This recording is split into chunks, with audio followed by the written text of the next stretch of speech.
I'm getting the thumbs up sign that's telling me I'm supposed to start, so I better start. Good morning. It is wonderful for all of us to gather together this morning.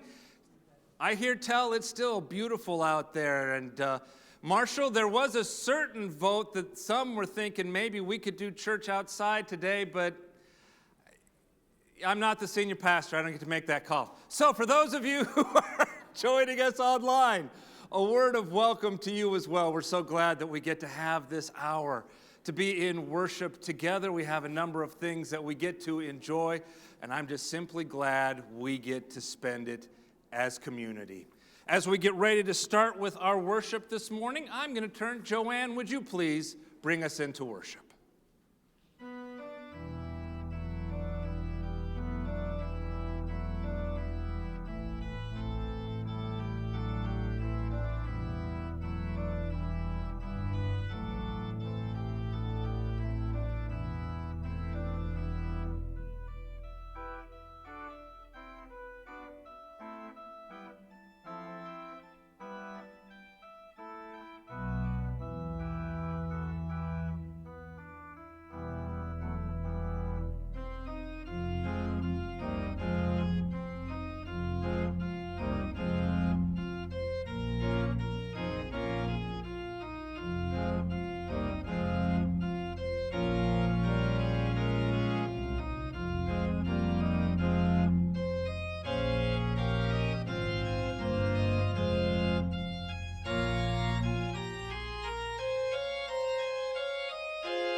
Yeah, that gets the blood flowing, doesn't it? Thank you, Joanne. That was awesome. Let's begin our worship now with joining in that opening prayer. We find it printed in our bulletin. It's also up on the screen. Let's unite our voices. God, whom we call love, you welcome us into this time of worship and remind us that this world, this place, and this moment belong to you. You welcome us as strangers and travelers on a journey we do not always want or understand. You ask that we feed the hungry, clothe the naked, and comfort those who mourn. O God, we ask that as we learn and grow and attempt to serve you and others, we will be given the grace to love you and our neighbor in all that we do.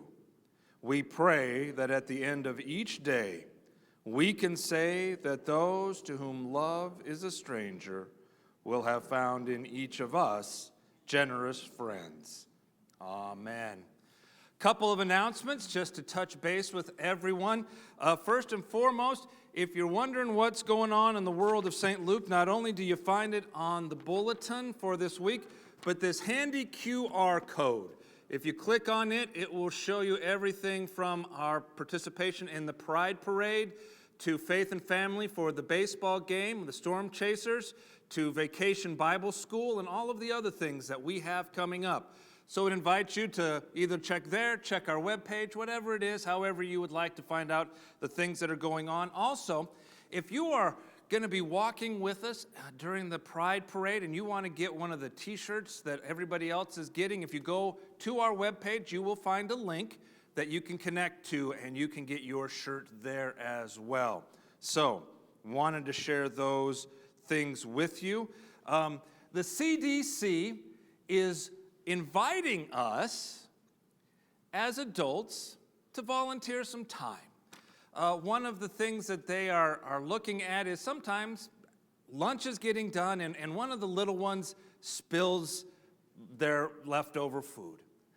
The CDC, our Children Development Care Center, is looking for volunteers who might be willing to just kind of stick around and help clean that up, help take care of that child while the teacher takes the rest of the children on to the next activity. So if you are interested in that, Marshall's going to invite you here in a little while to touch base with him, but here's how I'm told you can touch base with him today. Following. You can text him, you can call him, you can email him, you can call the church and talk to Roger, who's back there behind the camera, and he will pass it along to you. You could even write a note and put it in the offering plate. But if you tell him today, I'm not going to promise you what his memory is going to hold, okay? Hi, Marshall. I see you standing up out of the side of my eyes. I promise you, telling me something on Sunday morning means nothing. Even if I tell you I will remember, it means nothing. So I would invite you, if that's something you are interested in, please get in touch with the church. We'd love to have your help. Did you still want to, you had an announcement. Did you want to make it again? You know, over the last few weeks, over the last several weeks and maybe months, we've got some folk who would like to come to church, but they're just at points in their life where they can't drive to get here anymore, and they just need somebody to give them a ride. We're trying to come up with a pool of people who can do it on occasion. Not every Sunday. We're not, you're not going to become the church bus, but just if you can, and if you would, remember, you can text me, you can call me, you can talk to Roger, you can do all those things. Don't tell me this morning, but right now we got folk who live in and around these areas, and there's people on occasion that are just like, I'd come, but I can't get here. If you'd be willing to do that, let us know somehow. All right. Wade, if you would, please.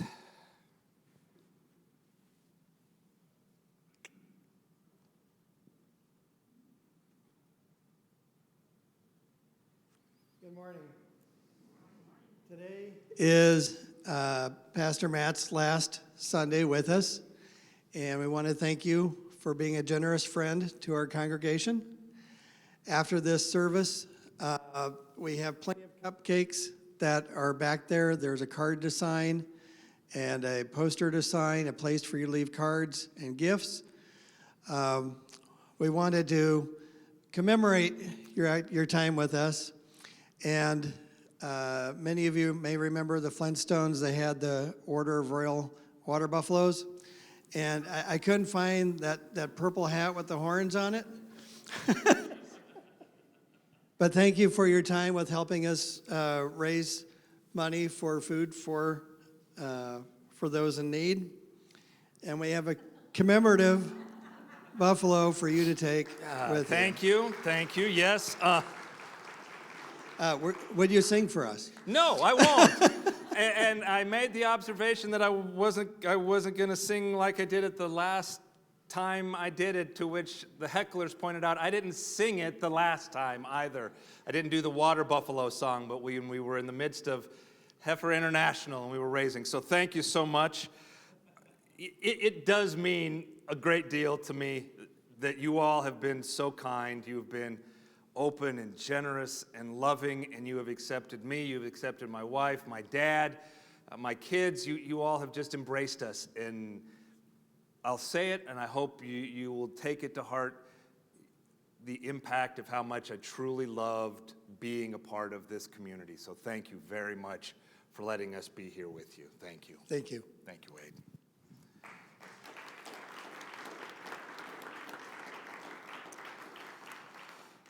Okay, with that, I don't know if you picked the hymn intentionally that way, but we're now going to sing All Things Bright and Beautiful. So if you would go ahead and grab your hymnals, grab those hymnals. We're going to turn to number 147, number 147 in the front of those hymnals. We are going to sing verses 1 and 2, All Things Bright and Beautiful.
come now to that time in our worship service. We've gathered together as family and friends to share our joys and our concerns with one another this day. So let me ask, what joys would we share together this day?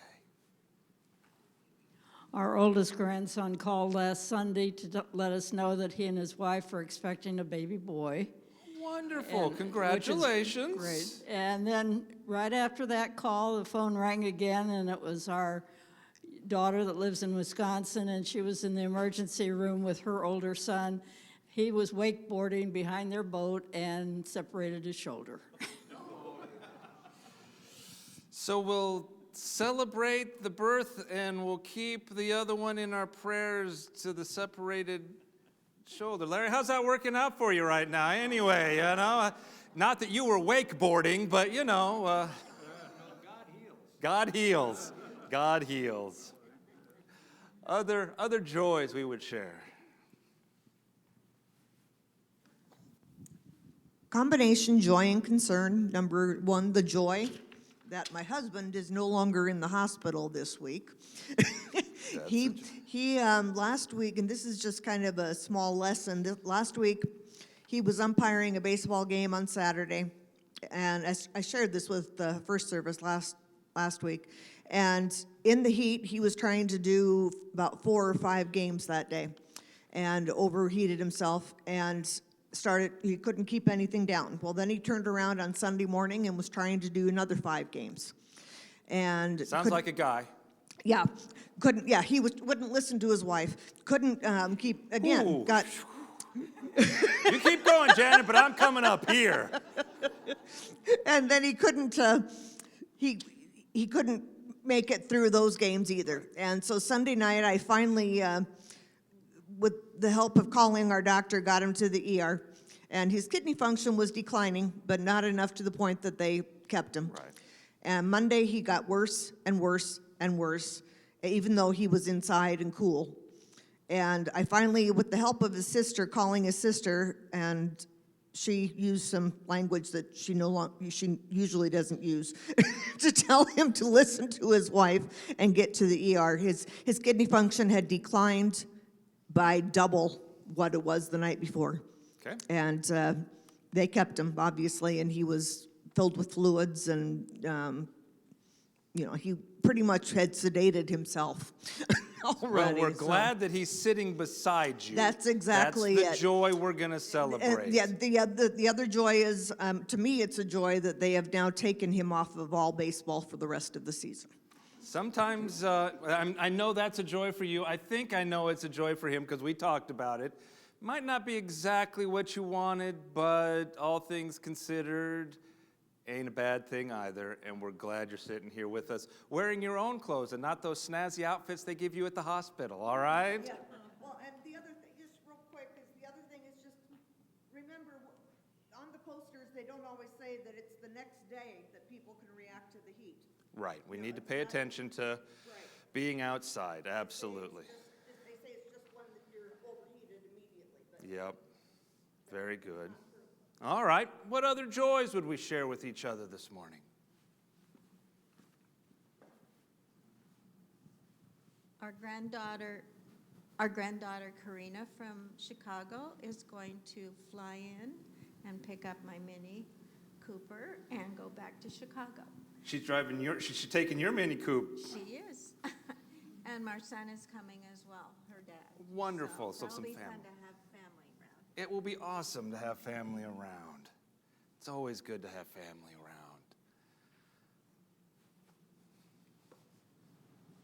If we could just kind of keep it among us, and I don't want to embarrass her, but I'm proud to announce my 32-year-old daughter has learned how to ride a bike. We won't let that out at all, that your 32-year-old daughter has learned how to ride a bike. Of course, that doesn't go on over the Wi-Fi or nothing. That stays just right here. So proud, such a proud mom. Did she get a Harley? Bicycle. Pedaled. How about concerns? I think we're going to shift gears here to concerns, because I think that's the better choice now. Do we have anything that's on your hearts, on your minds, that we should be praying for one another? It's a concern.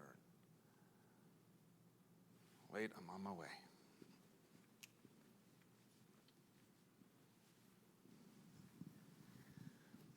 Just continued thoughts for my mother.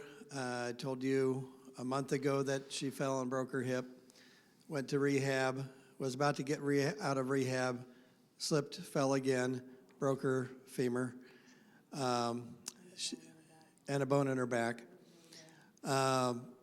Now she's out of the hospital again after a successful second surgery and back at rehab and anxious to get up and out of the bed.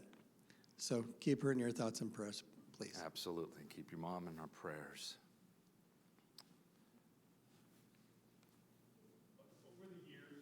The Payne family, Charlie and Dana Payne and their kids, Ellen and Bobby and Oliver, we've watched them grow up. I saw Oliver. Oliver was here, I swear, before COVID, and now he's going to be a senior in high school, and he's here. Charlie's brother died this past week unexpectedly, and he was 53, so let's just keep them in our prayer. One of the nice things about being United Methodist is we kind of have a bigger parish, and so I was able to go be with them for the service, but it's just hard, so if you would remember them. Any other joys or concerns that we would share this morning? If not, let's just take that moment to center in our own moment of meditation, to lift up whatever is in our hearts up to our God. And after that, I will take a moment to lift up a pastoral prayer. And as is our tradition, we'll bring this time to close with our prayer that the Lord has taught us. Let's join together now in this time.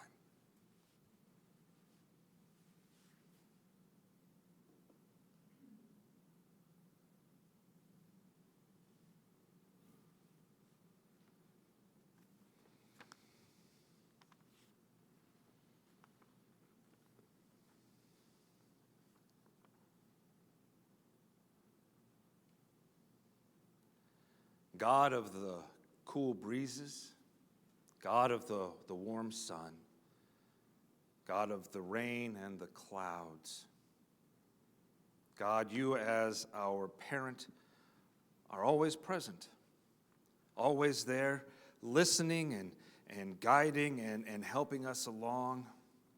We're so thankful for that. Forgive us, gracious God, when we choose to ignore how and where you lead us and how you would invite us to be when we choose our own path away from you. We thank you as you help nurture us back to that right place. I am thankful, gracious God, for our community.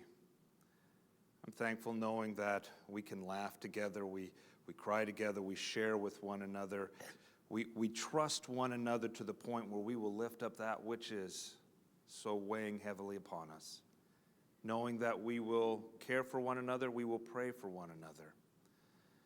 And as we are in this time, we join our voices together as community in that which Jesus taught us by saying, Our Father, who art in heaven, hallowed be thy name. Thy kingdom come, thy will be done, on earth as it is in heaven. Give us this day our daily bread, and forgive us our trespasses, as we forgive those who trespass against us. And lead us not into temptation, but deliver us from evil. For thine is the kingdom, and the power, and the glory forever. Amen. I'd invite us now, let's just stand up, let's greet one another, shall we?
I know we're enjoying our time together, and I never have been a fan of interrupting it, but you know what?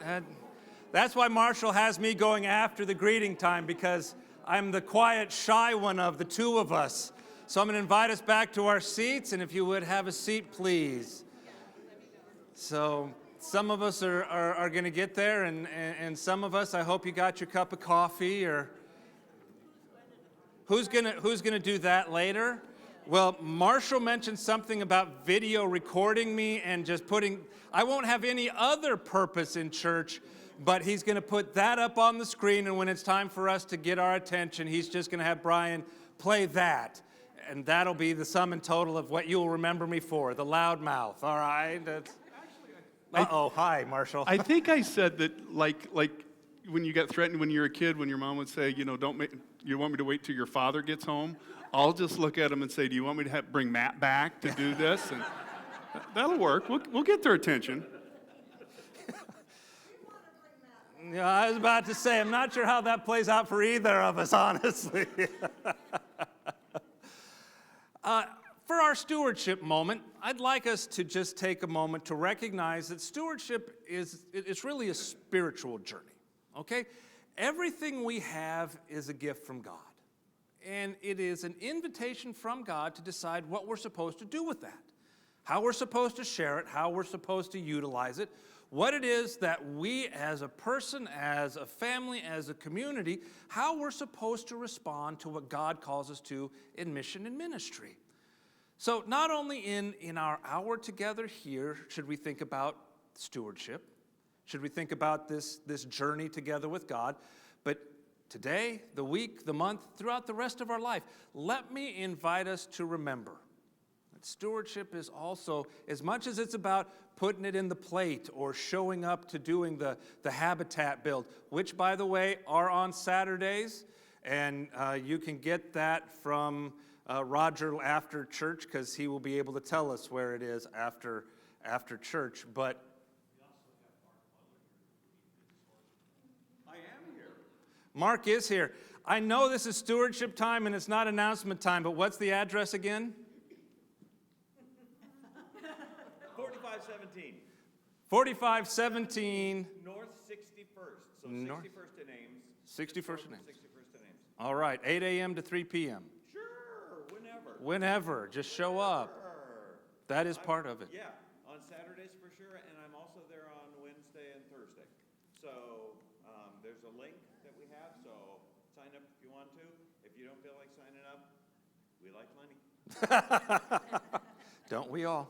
So, but that is part of stewardship, all right, is to remember how we are to be faithful in whatever God has given us, whatever God is calling us to do. May we stay faithful in that spiritual journey as well. Amen. So over the last few weeks, we've been learning about Samuel in his early lives, his birth, and now Samuel has just started to provide service in the temple. So this story comes from 1 Samuel. It's in the 2nd chapter. Now Samuel was ministering in the presence of the Holy One of old, a boy dressed in a linen ephod. A little robe would his mother make him and bring up to him year by year, when she went up with her husband to offer the yearly sacrifice. And Eli, the priest, would bless Elkanah and his wife and say, "May the Holy One repay you, Elkanah, with seed from this woman in place of the bequest she made to the fount of life." And they would return to their home. And the faithful one attended Hannah, and she conceived and gave birth to 2 daughters and 3 sons. And the boy Samuel grew up there in the presence of the living God. Now the boy Samuel went on and grew in goodness with the Most High and with humanity. Amen. Al, would you come?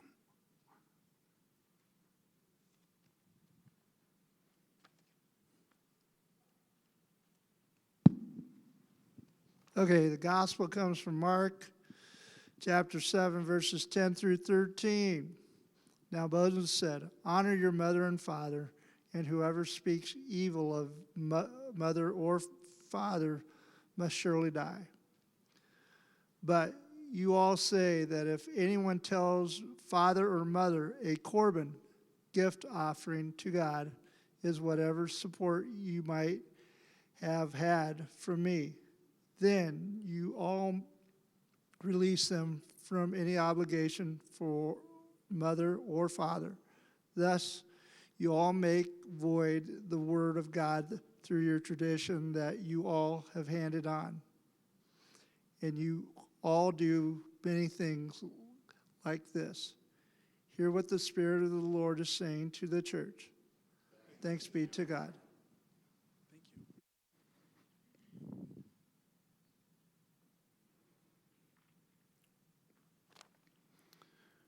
So I will confess that this week, as I've thought about this service, there have been many times that I thought just making a list of all of the things I think you really need to know about Matt, that this would be a good time to just kind of run down that list. And yet I kept hearing in my head, my father, for some reason, felt the need to often look at me and remind me time and place, time and place. For some of those stories, this is neither of those things. But what it is the time and place for is for me to just say thank you. Matt and I have known each other for years. We've been colleagues for years. But this is the first time we've ever had a chance to work together in really any real sort of capacity. And it has just been, I know you appreciate what he has done around here. What you don't know is all the things that you need to, the other things you could appreciate about his time in the church. Just how great it has been to have another colleague who, frankly, has spent more time in the pulpit than I have, to look at and go, okay, well, what would you do?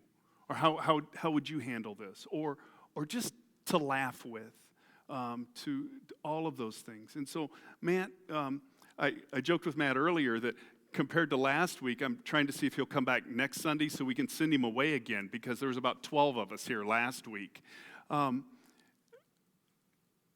We will miss you. I am so glad you're just going to Bellevue, because I know how to drive there, and we will still be able to talk and have lunch and all that kind of stuff. But the blessings that we can send with you, we do. And all the healing and all the ministry and all the jokes and all the sermons and all of that you will bring to Bellevue, we know that they will appreciate. So thank you for being here.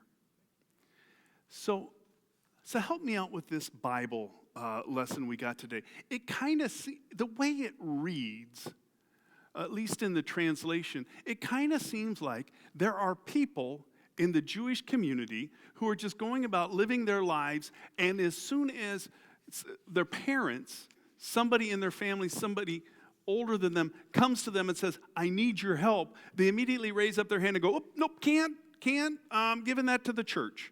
I'm just going to give that to the temple. It'll be korban. That it makes it seem like what they've done is they're trying to figure out a way to not care for their parents and fathers. Doesn't it? It reads that way just a bit. Now, that would be a really short sermon, because no, we know that that's not what the faith community should be about. And frankly, so did the Jews at the time. Because it's not about that. It's not trying to avoid responsibility. It's not trying to avoid doing what needs to be done. What's happened is that people have got themselves caught in two different good things. One is that they're committed to their parents. They're committed to their family. The other good thing they've done is they've made a promise. They've sworn an oath to offer up things that they have to God and to the temple. They've made a promise to give. And now all of a sudden, they're caught because somebody else needs what they've already given to the church. And quite frankly, folk, the finance committee, we like it when you make a promise to the church and you give what you promised. We call that the stewardship campaign, right? right? But now, all of a sudden, these people are caught between two good things. And so what Jesus does is he stands up and reminds them of that the good that supersedes the other. And the good that supersedes the other is the commitment they've made to others in their community, to their family. Okay? Now, Jesus didn't make that up. Okay? Other folk in the rabbis in the Jewish community were also teaching that.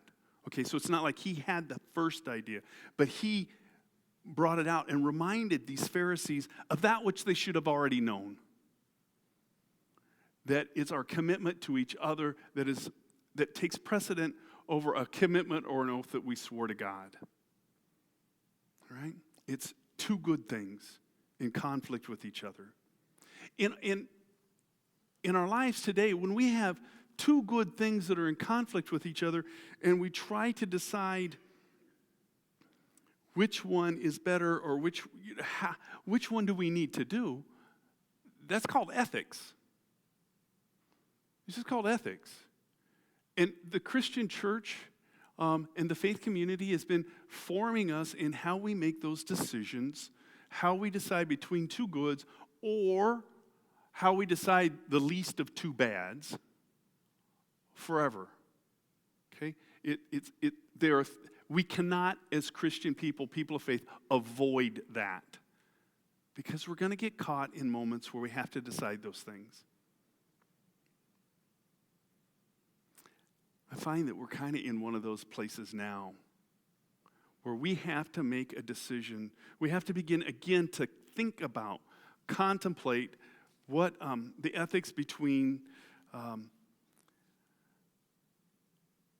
what happens when we're caught between two things that are neither are real appealing. I'm United Methodist. Some of you are saying, surprise, surprise, you've been up here preaching for like years now. We know you're a United Methodist. But I decided that. Early on in my late teens, early 20s, I took a look around and decided, do I really want to stay United Methodist?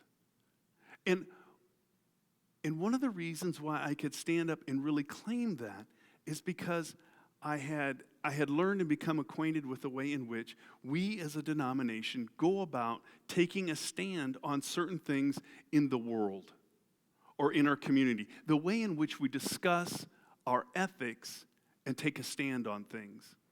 And the way in which we do that is that every 4 years at the General Conference, the church struggles with those things, and many of the things that they struggle with and the decisions they make, they write down in the book of resolutions.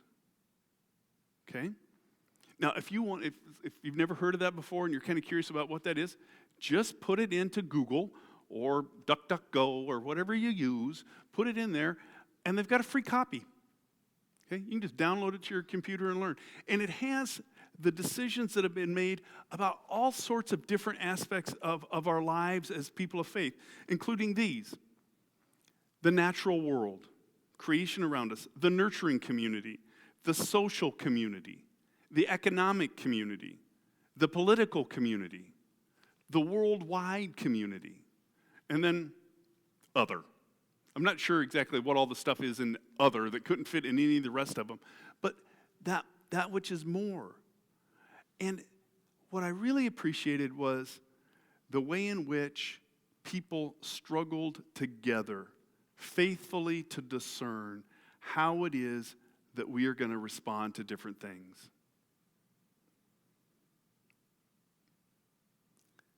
I bring it up now because not once in the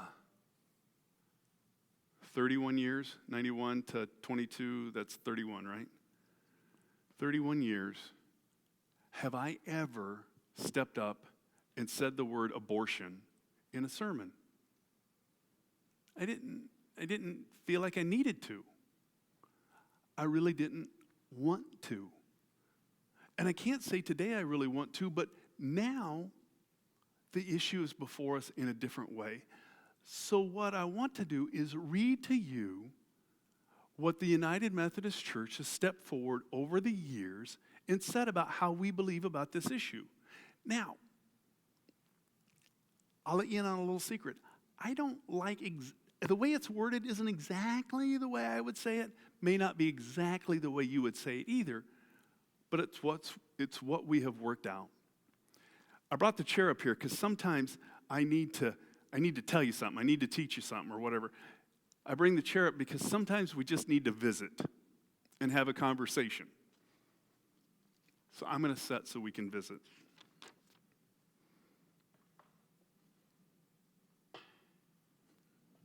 From the Book of Resolutions. The beginning of life and the ending of life are the God-given boundaries of human existence. While individuals have always had some degree of control over when they would die, they now have the awesome power to determine when and even whether new individuals will be born. Our belief in the sanctity of unborn human life makes us reluctant to approve abortion. But we are equally bound to respect the sacredness of the life and well-being of the mother and the unborn child. We recognize tragic conflicts of life with life that may justify abortion, and in such cases, we support the legal option of abortion under proper medical procedures by certified medical providers. We support parental, guardian, and other responsible adult notification and consent before abortions can be performed on girls who have not yet reached the age of legal adulthood. We cannot affirm abortion as an acceptable means of birth control, and we unconditionally reject it as a means of gender selection or eugenics. We oppose the use of late-term abortion known as dilation and extraction, partial birth abortion, and call for the end of this practice except when the physical life of the mother is in danger and no other medical procedure is available, or in the case of severe fetal anomalies incompatible with life. This procedure shall be performed only by certified medical providers. Before providing their service, abortion providers should be required to offer women the option of anesthesia. We call all Christians to a searching and prayerful inquiry into the sorts of conditions that may cause them to consider abortion. We entrust God to provide guidance, wisdom, and discernment to those facing an unintended pregnancy. The church shall offer ministries to reduce unintended pregnancies. We commit our church to continue to provide nurturing ministry to those who terminate a pregnancy, to those in the midst of a crisis pregnancy, and to those who give birth. We mourn and are committed to promoting the diminishment of high abortion rates. The church shall encourage ministries to reduce unintended pregnancies, such as comprehensive, age-appropriate sexuality education, advocacy in regard to contraception, and support of initiatives that enhance the quality of life for all women and girls around the globe. Young adult women disproportionately face situations in which they feel that they have no choice due to financial, educational, relational, or other circumstances beyond their control. The church and its local congregations and campus ministry should be in the forefront of supporting existing ministries and developing new ministries that help such women in their communities. They should also support those crisis pregnancy centers and pregnancy resource centers that compassionately help women explore all options related to unplanned pregnancy. We particularly encourage the church, the government, and social service agencies to support and facilitate the option of adoption. We affirm and encourage the church to assist the ministry of crisis pregnancy centers and pregnancy resource centers that compassionately help women find feasible alternatives to abortion. Governmental laws and regulations do not provide all the guidance required by the informed Christian conscience. Therefore, a decision concerning abortion should be made only after thoughtful and prayerful consideration by the parties involved with medical, family, pastoral, and other appropriate counsel. There are other paragraphs from the book of resolutions that are referred to in the text. I just skipped over them. It becomes bigger.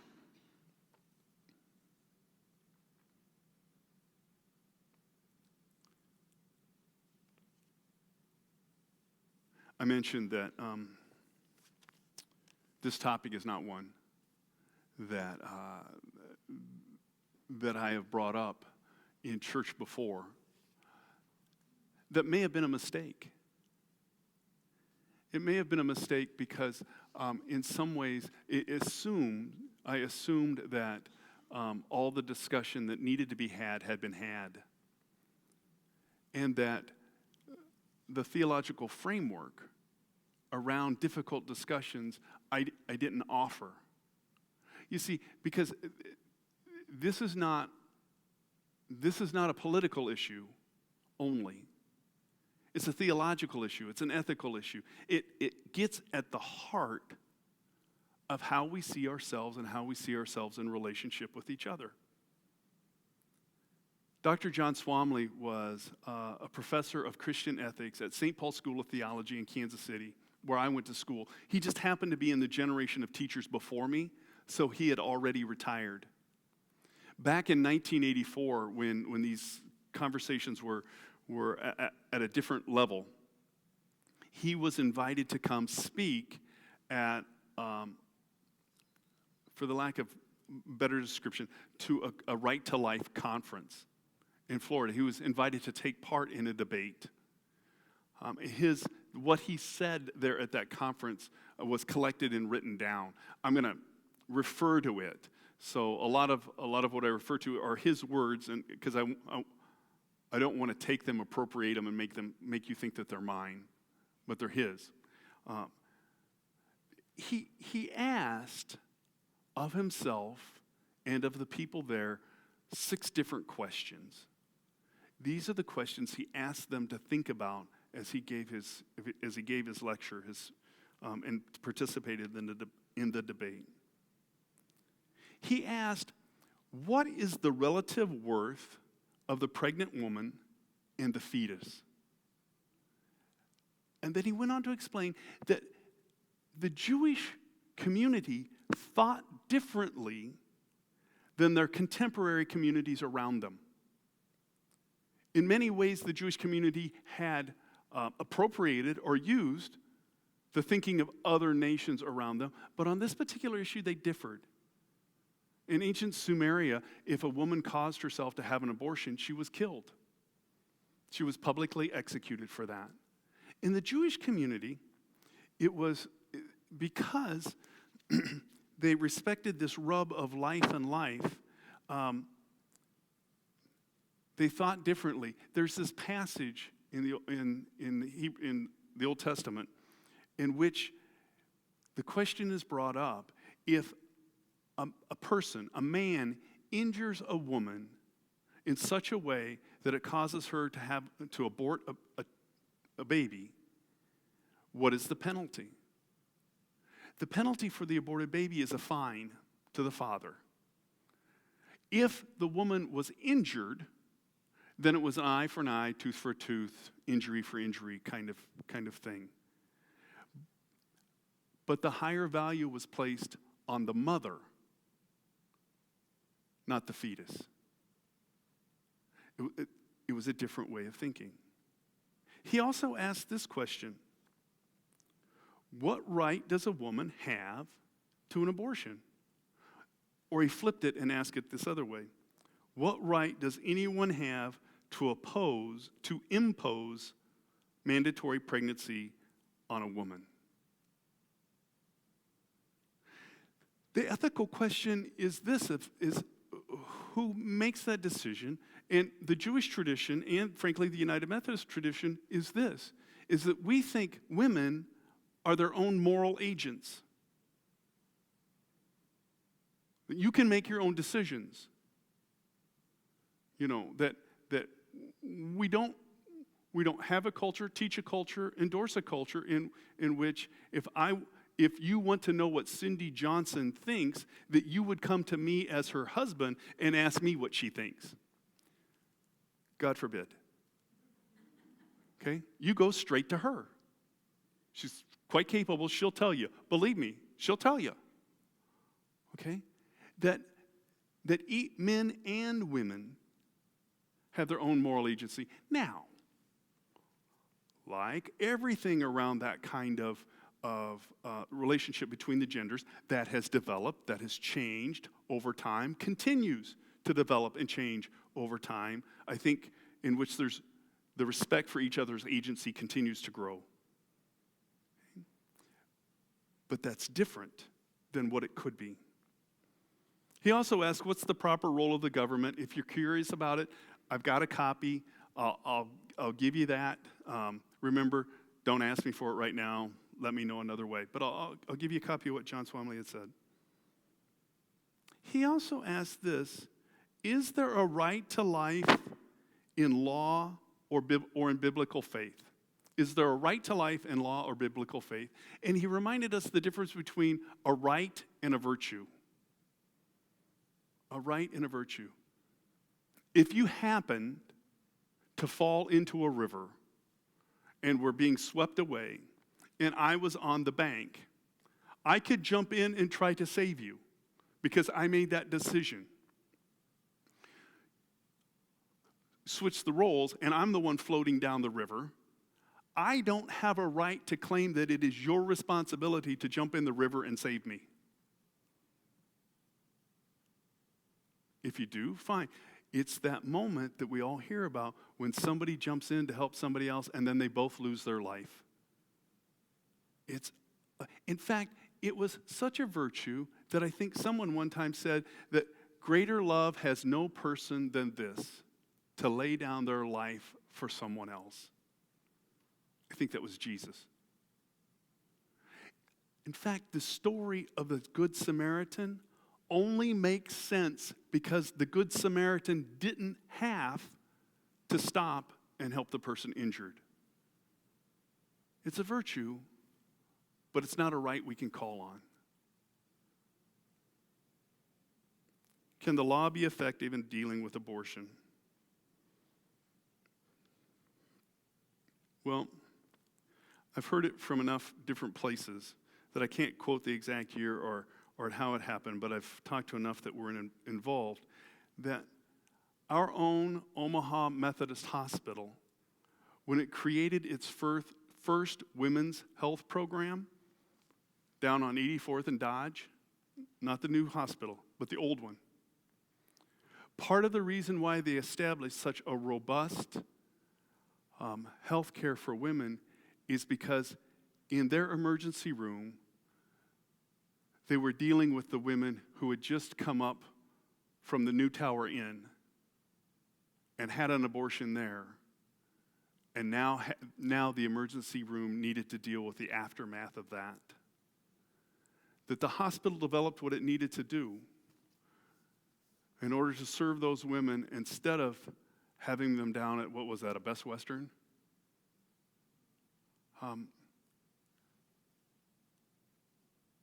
We've been on the line of serving people for a long time. Swamley also asked, can society reduce the number of abortions? And that answer is yes. We have. Over the last number of years, that number has been declining. I have been thinking, one of the questions I've been asking myself over the last 48 hours is, where do I stand? Where do I stand? How do I talk about what I think and where I stand? Let me just give you a point of warning. If you ever have to figure this out Don't do it in the garden with a sharp hole around water hoses, okay? Not a good place.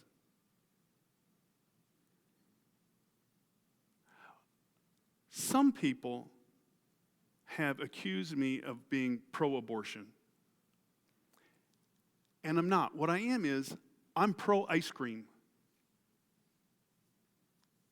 If you happen to be eating dessert, or you happen to be eating ice cream, I'm going to ask you if you've ever gone to Cold Stone, or maybe Zesto's, or Fast Freddy's sometimes. That's custard, but it's close enough to ice cream for me.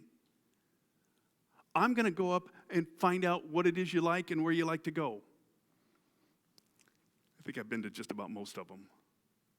What I have never done and can't imagine doing is walking up to somebody who's pregnant and happily so and look at them and say, have you ever thought about an abortion? I hear they're safe. That's ludicrous, right? I'm pro ice cream. I'll tell you about ice cream. I won't come up and suggest to you, if you're happily pregnant, that you should go get an abortion. Frankly, I'm just a little bit cautious for me to guess whether or not you're pregnant in the first place. You only learn that lesson once and only need to. What I am fully committed to is this, is your agency as individuals to make decisions about yourself, about your health, about the things you need to do to decide the moral issues that you face. When Cindy and I first got married, you go through all those things in your head about what this is going to be like. And I had seen too many of those old westerns where some woman is laying in a bed. It's immaculately clean, and she's not sweaty at all, and she doesn't look that angry, which is not my experience. And she's always crying out something like, "Save the baby," right? It's the way that scene goes. The discussion I had with my wife early on is, when I vote for her. Now, my wife told me that might not be her vote. She might choose differently. Okay, I would have honored that. Thank God I never had to face it. But she could make that decision. The other question is really this. Why the heck did I think you needed to hear this? Well, one of the reasons is that because I never said anything before, we have allowed the theological part of this conversation to be framed in a particular way. And there are other ways to have the conversation. There are other things to think about that are just as ethically appropriate and connect to the roots of what it means for us to be United Methodist. And also this, because I don't know your stories, and I don't know your families, and I don't know your children, your daughters, your granddaughters, maybe your great-granddaughters, and what they're going to face in their lives. But what I will say is that I'm willing to listen on whatever topic there is about how they begin to work out the ethical questions and the faith questions that they address. Those are never straight lines. That when good rubs up against good, there's a lot of things that come into figuring that out. And when bad rubs up against bad, there's a lot to think about to figure out where it will leave us in the future. John Swamley ends his discussion this way, and I'm just going to read it because if I try to paraphrase it, I'll make it mine and screw it up. He says this: all of us who discuss ethics must learn from Jesus that it is not laws that make people good, but love, education, active concern for others, and forgiveness when they are found wanting.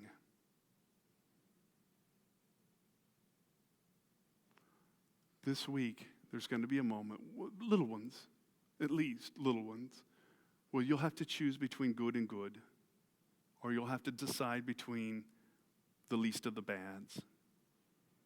Know in each one of those that God is with you, and that how you think about them connects deeply to your faith and your relationship to each other. Amen.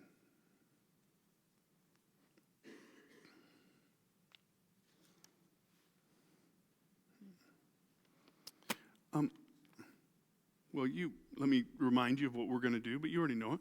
We're going to sing the first two verses of number 404, Every Time I Feel the Spirit. Then we're going to do the benediction and then sing Shalom. And I invite you afterwards just to continue to sit and listen to the postlude. Let's sing.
Let me remind you before the benediction that afterwards, if you want, I think we still got some cupcakes. You can come back and, say thank you to Matt, give him a bad time, whatever you feel like in the moment.